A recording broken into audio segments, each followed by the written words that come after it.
कारा से ढोड़िया के न पले संझे सुतेला से जिया के हाँ पले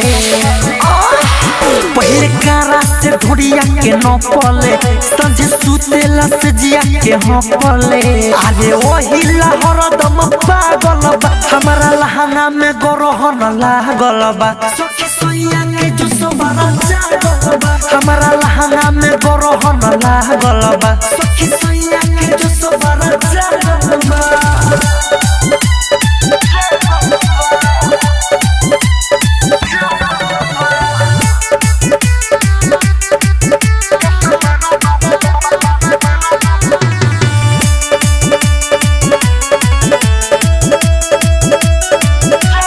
कुछो न बुझाला कुछ खाला रे सखी बद में दहिया के हो जाई बूढ़ा हाल रे सखी मायरे कहाँ जाई रे इनका कुछो न बुझाला कुछ खाला रे सखी बद में दहिया के हो जाई बूढ़ा हाल रे सखी अरे उल्लू लेखा रात भर जागल बा हमारा लहंगा में गरहन लागल बा सखी सोया के जो सोबारा जागल बा हमारा लहंगा में गरहन लागल बा सखी सोया के जो सोबारा जागल बा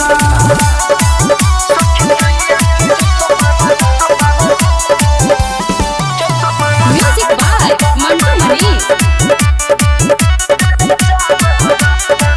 सोया कितियो केला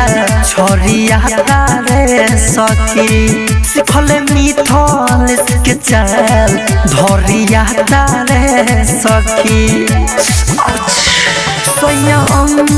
कितियो केला छोरिया रे सखी सिखले मिथल के चल धरिया